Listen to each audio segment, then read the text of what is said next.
Truly, this life no balance. Could I be fan now, Jesco? Yes. Could I be fan now, Ndi Udogachi, Ngwagente? A na-ekwu okwu Biafra, na-ekwu okwu nwere onwe, Jesco anaghị etinye ya ọnụ, kpatamkpam. Mana tata n'ala Igbo, o so na bilonia enwere n'ala Igbo. But Jesco anaghị anwa tinye ọnụ na ya. Enweghị o belivuru na Jizọs bụ onye ndu. Every day, I'm na mountain. Bere. N'obi ebu na ya na-echebi ya nche. Ka ihe ọzọ melu, ọ pụọ ga kpọọ security. Carry 15 na-eche onwe ya nche.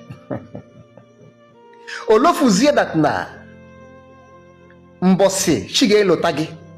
Security ga-akwa floor. Mbosi ọ ga-elibido gị.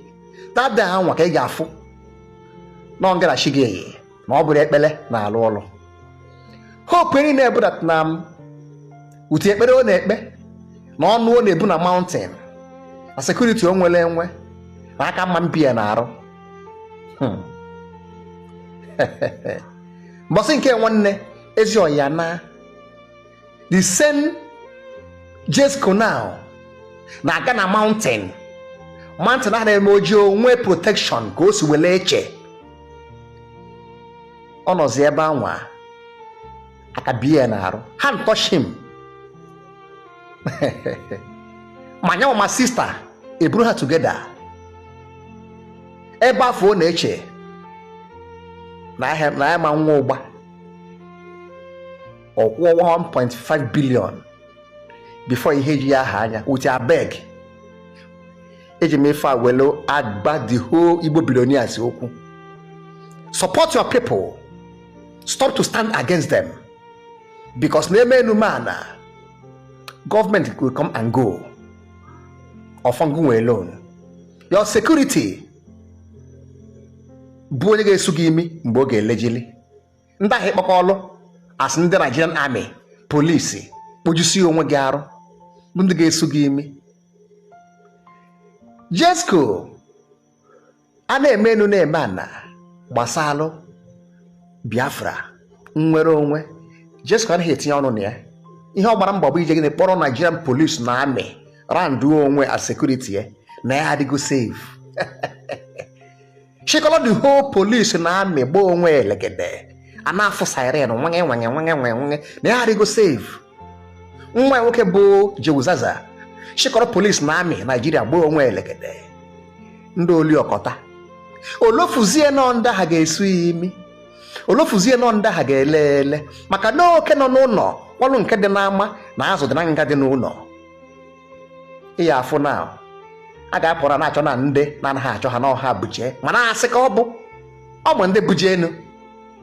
Ọ bụ ndị ha nọkwa ya nso kwulu ebe ọ nọ. Ndị ahụ kwukwara ebe o jere. Ndị ahụ kwukwara ebe o jiri ikpe ekpele. Maka asị na ebe onye na-eli ka ọ na-enwe ọnwụnwa. Mana a na-ekwu ya oge izizi asị ha mba kere Biafra ndị ara ndị a na-ezu ohi ndị a na-egbuse mmadụ. My brother, ndị abịa iji tata eche gị nche ha dị mma. Ha dịrọ mma before mmadụ abụrụ security ọ ma njọ malụ mma. Naanị ihe a na-akọ now na Jesco akwụọ na 1.5 billion. Ngwa gee ntị. Where am I going? My people, always support your people. Ihe ọbụla ha na-eme. Ana m ekwu ya oge ọbụla. Nne gị dị njọ, nna gị dị njọ, ụmụnne gị dị njọ, my brother dịkwa njọ ka unu bụrụ ofu ife. Yes. Ịma mbịa na ezinụlọ adị mmadụ 20 a na-ekwu ofu okwu, sọ ngụnwa na-ekwu ife ọzọ, ọ ngụnwa dị njọ. Mana ndị be anyị bụ ndị Anambra mainly, anyị mụtali ya. Onye rim ha na n'irijibe afọ, ọ sị ya na ọ dịrị ya na mma. My money can save me. Nothing will do me. My people. If you go now, since ya na-eme enu eme anụ nwe ihe ga na Jesco pụtara na ọbe nna ya ka ọma, ekwulu ọbịa ka ọma, ụmụnna ya ka ọma. With hope that na ihe ahụ na-eme n'oge ese efe ka akwa eme ebe ọ nọ. Olofuzie na ọkwa ụmụnne ha ga-elekwa ete nkụbụsi onye imi mgbe ọ ga-elejili.